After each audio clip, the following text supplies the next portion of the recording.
Hello friends, welcome back to my channel. आज का topic है अर्थराइटिस, जो कि आजकल यंग एज में भी कॉज होता है। अर्थराइटिस क्या है?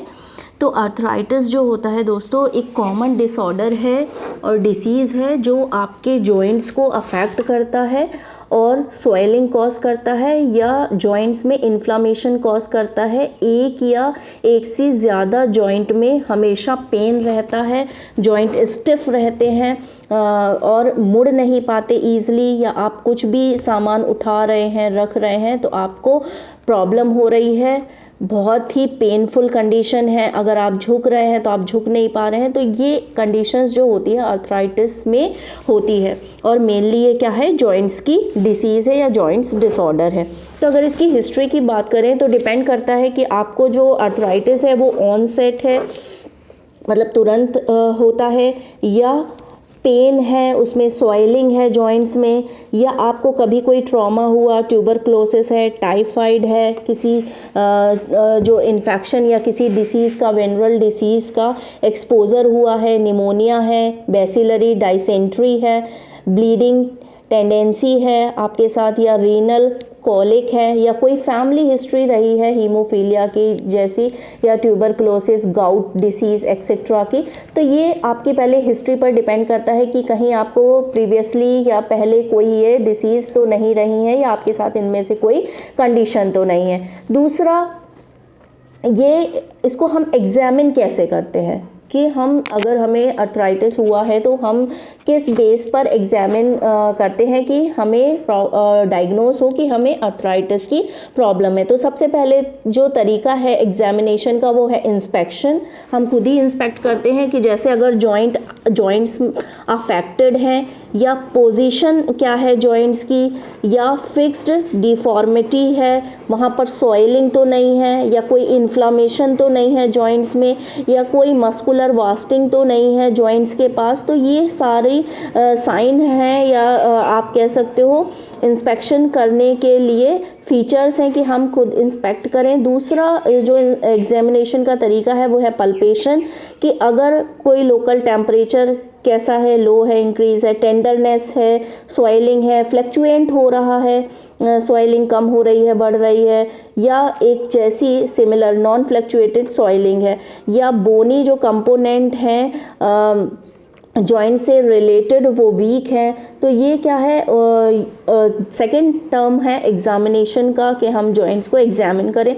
दूसरा, मूवमेंट कितना एक्टिव है या पैसिव मूवमेंट है, लाइक पेन है मूव करने पर, जैसे आप थोड़ा भी मूव करते हो तो पेन हो रहा है, या मूवमेंट रिस्ट्रिक्टेड है, मतलब आप बिल्कुल मूव ही नहीं कर पा रहे हो।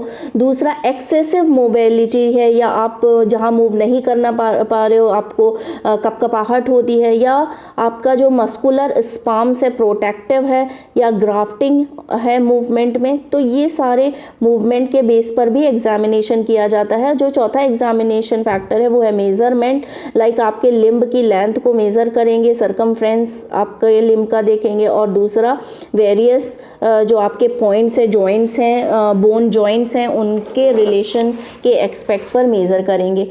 तो ये तो है आपका एग्जामिनेशन के तरीके कि किस तरीके से अर्थराइटिस को एग्जामिन किया जाता है। दूसरा जनरल तरीका है या सिस्टमिक एग्जामिनेशन आप बोल सकते हो कि इसको कैसे करते हैं। तो इसमें जैसे आपको कोई डिसीज़ तो नहीं रही है, एविडेंस के बेस पर एग्जामिनेशन होता है, लाइक आपको गोनोरिया, सिफेलिस या ट्यूबरक्लोसिस जैसी कंडीशन तो नहीं रही है इन फ्यूचर। दूसरा, सेंट्रल नर्वस सिस्टम के बेस पर, लाइक आपके प्यूपल्स को देखा जाएगा, आइज़ को। दूसरा, आपके कोई रोम्बर्ट साइन तो नहीं है, डीप रिफ्लेक्स सिफेलिस एब्सेंट, या dissociate anaesthesia, flaccid weakness of upper limb, या स्पेस्टिक पैराप्लेजिया जैसी कंडीशन तो नहीं है। तो ये एक सिस्टमिक एग्जामिनेशन के तरीके हैं। दूसरा, क्यों होता है अर्थराइटिस की वजह क्या है, कॉजेज़ ऑफ अर्थराइटिस की बात करें तो अर्थराइटिस जो होता है वो आपको, पहले हम एक्यूट अर्थराइटिस की बात करते हैं। अगर एक्यूट अर्थराइटिस है तो उसकी जो कॉजेज़ होंगे या कॉजिंग फैक्टर्स हैं, लाइक ट्रॉमेटिक हो सकता है, कोई इन्फेक्शन के कारण भी हो सकता है, infection like gonorrhoea, septic, typhoid, Bisleri, dysentery, rheumatic, Reiter syndrome etcetera. इन इन्फेक्शन की वजह से भी आपको अर्थराइटिस कॉज हो सकता है।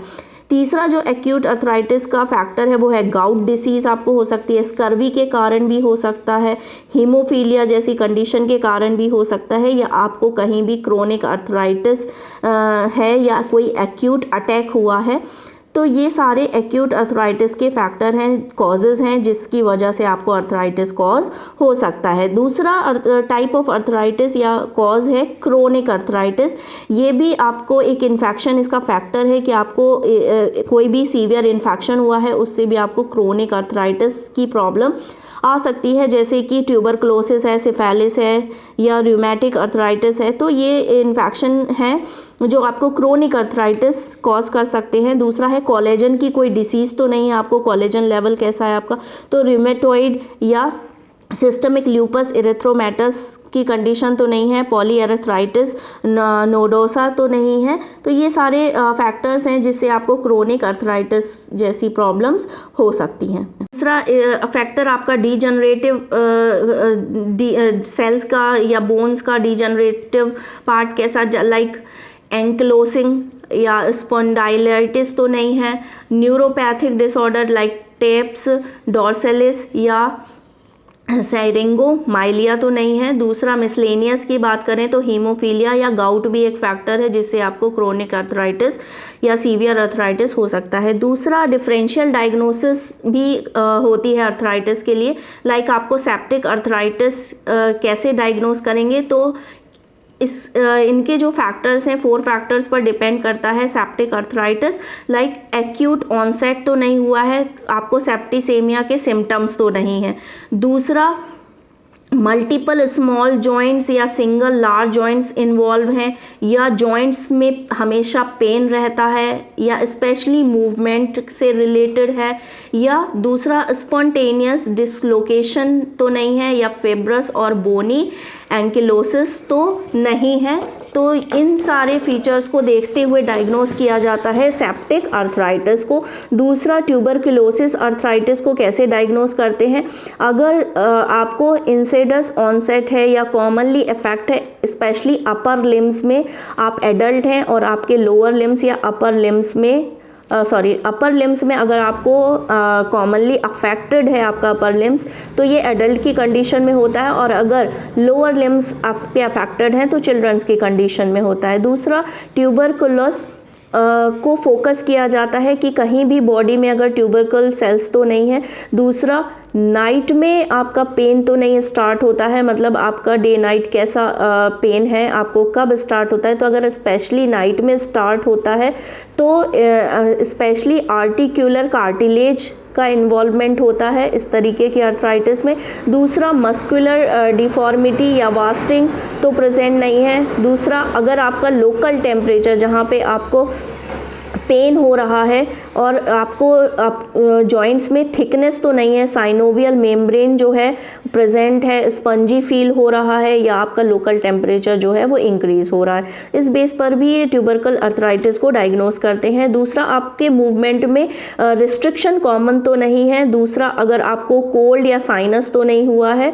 और लास्ट वन आपको एक्सरे अगर कराया है तो उसमें डीकैल्सिफिकेशन, ऑब्लिटरेशन, जॉइंट्स के स्पेस में इरोजन, या आपके पैथोलॉजिकल डिसलोकेशन या डीकैल्सिफिकेशन अगर प्रेजेंट है एक्सरे में, तो भी आपको ट्यूबरकल अर्थराइटिस डायग्नोस करने में ये सारे फैक्टर्स देखे जाते हैं और इन्हीं के बेस पर ट्यूबरकल अर्थराइटिस को डायग्नोस किया जाता है। तीसरे टाइप का जो होता है गोनोकोकल अर्थराइटिस, इसमें 3 वीक्स में अगर आप को इन्फेक्शन के 3 वीक्स के बाद ये होता है। दूसरा सडन भी हो सकता है, फीवर के साथ हो सकता है, और इसमें मोनो आर्टिकुलर मतलब नी और एल्बो आपके इन्वॉल्व होते हैं। आपको हमेशा नी में और एल्बो में पेन रहेगा। दूसरा आपको ये acute arthritis like redness, heat, oedema जैसी प्रॉब्लम्स हो सकती हैं। दूसरा गोनोकोकाई जो है डेमोंस्ट्रेट किया जाता है यूरेथ्रल डिस्चार्ज को सैंपल में लेकर के डायग्नोस करते हैं। तो ये तो है इसको डायग्नोस करने के, पता लगाने के तरीके, और ये different arthritis like septic arthritis, tuberculosis arthritis और गोनोकोकल अर्थराइटिस। चौथा जो है वो है रेटर सिंड्रोम, कि अगर आपको मल्टीपल एक्यूट अर्थराइटिस हुआ है या नॉन गोनोकोकल यूरेथ्राइटिस है या कंजक्टिवाइटिस है तो ये रेटरे सिंड्रोम आपको हो सकता है। दूसरा टाइफाइड अर्थराइटिस, कि अगर आपको टाइफाइड हुआ है तो इसके 4 हफ्ते तक आपको जो जॉइंट्स हैं, फीट हैं, उनमें प्रॉब्लम रहेगी, और स्पेशली आपके हिप जो जॉइंट्स हैं वहाँ भी आपको स्पॉन्टेनियस डिसलोकेशन हो सकता है। दूसरा सेफेलाइटिस अर्थराइटिस, इसमें पेनलेस होता है ये, और जो मूवमेंट होता है फ्री मूवमेंट होता है। दूसरा एर्थ्रेलाजिया और हाइड्रेथ्रोसिस देखने को मिलती है, मतलब सेकेंडरी सेफेलिस की कंडीशन में। और ये जो है ये टर्शरी स्टेज है अर्थराइटिस के। और आपका नेक्स्ट जो अर्थराइटिस है वो है रूमेटिक अर्थराइटिस। ये बहुत ही कॉमन होता है 5 से लेकर के 25 साल तक के लोगों में, और ये जो होता है स्ट्रेप्टोकोकस हेमोलिटिकस इन्फेक्शन के कारण होता है। और इसमें क्या होता है, जो सेल्स होती हैं वो रिलैप्सेस होती हैं और रिमिशंस की कंडीशंस होती है। दूसरा मल्टीपल जॉइंट इफेक्ट होता है और फ्लीटिंग अर्थराइटिस भी होता है। दूसरा अफेक्ट होते हैं जॉइंट्स, पेनफुल होता है बहुत ही ज़्यादा, और हमेशा जॉइंट्स में क्या रहेगा, पेन रहेगा, और स्वेलिंग ज़्यादा रहेगी, सूजन रहेगी, टेंडरनेस भी रहेगी। दूसरा एविडेंस जो होता है रूमेटिक फीवर के बेस पर भी देखते हैं, कार्डाइटिस, कोरिया या रूमेटिक नोड्यूल्स या एरिथेमा जैसी प्रॉब्लम्स तो प्रेजेंट नहीं है। तो ये सारे फैक्टर्स हैं जो रूमेटिक अर्थराइटिस में देखने को मिलते हैं। दूसरा है रूमेटिक अर्थराइटिस की तरह ही रूमेटॉइड अर्थराइटिस होता है, ये लेकिन स्पेशली वुमेंस में होता है, जो कि 24 और 40 इयर्स की वुमेंस होती हैं, उनमें देखने को मिलता है रूमेटॉइड अर्थराइटिस। और ये बाइलेटरी सिमेट्रिकल कैरेक्टरिस्टिक शो करता है। जो स्मॉल जॉइंट होते हैं हैंड के, फुट के वहाँ, और या लार्ज जॉइंट, इनमें ज़्यादा ये स्प्रेड होता है। दूसरा बहुत ही स्वेलिंग के साथ पेनफुल कंडीशन होती है जॉइंट्स में, स्टिफनेस बनी रहती है। तो और ये सारी इसकी कंडीशंस होती हैं। जो मसल्स होती हैं उसमें स्पाज्म और वास्टिंग जैसी कंडीशन प्रेजेंट होती है, मूवमेंट रिस्ट्रिक्ट होता है, और एक्सरे में डिकैल्सिफिकेशन और डिमिनिश्ड जॉइंट स्पेस देखने को मिलता है। तो ये आपका जो है रूमेटॉइड अर्थराइटिस है, जो कि कॉमनली वुमन में देखने को मिलता है, और रूमेटिक अर्थराइटिस जो है हमेशा 5 to 25 इयर्स के लोगों में देखने को मिलता है। दूसरा है ऑस्टियोआर्थराइटिस, ये भी बहुत ही कॉमन है, लेकिन ये मेंस में कॉमन होता है, स्पेशली 40 इयर्स के मेंस में, और ये एसिमेट्रिकल अफेक्शन होता है, एक या एक से ज़्यादा जॉइंट में पेन होता है। दूसरा हमेशा मॉर्निंग में स्टिफनेस ज़्यादा होती है। अगर आप रेस्ट ले रहे हैं तो रेस्ट लेने के बाद स्पेशली आपकी बॉडी में बहुत ज़्यादा स्टिफनेस हो जाएगी और मूवमेंट प्रेजेंट नहीं होगा। दूसरा आपको जो साइनोवियल सीक्रेशन है वो ज़्यादा इंक्रीज़ होगा, जिससे कि मूवमेंट लुब्रिकेट होगा और जॉइंट्स जो होंगे वो ड्राई होंगे और पेन से रिलीफ मिलेगी। और पेन जो है रिस्ट्रिक्ट अगर आपका मूवमेंट है तो पेन होगा। दूसरा ग्राफ्टिंग भी और पैसिव मूवमेंट देखने को मिलता है। ये अगर आप एक्सरे कराते हैं तो जो डैमेज्ड जॉइंट है, डैमेज्ड जॉइंट में स्पेस देखने को मिलता है, और ऑस्टियोफाइट कंडीशन भी देखने को मिलती है। तो ये ऑस्टियोआर्थराइटिस की कंडीशंस में ऐसा होता है। अदर कंडीशन जो है वो है गाउट की कंडीशन, कि अगर आपको गाउट डिसीज़ है तो ये स्पेशली मैन में देखने को मिलता है 25 से 40 इयर्स के मैंस में, और इसमें एसिमेट्रिकल अफेक्शन होता है स्पेशली टो में, पैरों में जॉइंट होता है और अदर जॉइंट भी इफ़ेक्ट होते हैं। दूसरा, ये एक्यूट एगोनाइजिंग पेन होता है, स्पेशली नाइट में ज़्यादा होता है। दूसरा, जो टिश्यू होते हैं, इनिशियल टिश्यू जॉइंट्स के आसपास, उसमें रेडनेस और सोलुअन एडेमा जैसी कंडीशन होती है। जो लिगामेंट्स होते हैं वो उनमें क्या होता है, प्रॉब्लम्स होती है, चंकी डिस्चार्ज भी होता है। दूसरा, मूवमेंट जो होता है हमेशा पेनफुल होता है। और सेरम में, ब्लड के सेरम में यूरिक एसिड भी एलिवेट होता है। तो जो गाउट डिसीज़ होते हैं उसमें यूरिक एसिड की प्रॉब्लम्स होती हैं और ये हमेशा फीट के टो से स्टार्ट होता है, मतलब पैरों के अंगूठे में इसका दर्द होता है पहले। दूसरा है आपका हीमोफिलिक जॉइंट, इसमें ये यंग बॉयज़ में ज़्यादा होता है। और जो फैमिलीज़ जो होती हैं वो अगर पॉजिटिव हिस्ट्री उनकी रही है तो उनमें भी बहुत देखने को मिलता है, क्योंकि ये सेक्स लिंक्ड रेसेसिव डिसऑर्डर है। और ये बाइलेटरल हेमरेजिक इफ्यूज़न के कारण नी जॉइंट्स में हमेशा पेन रहता है।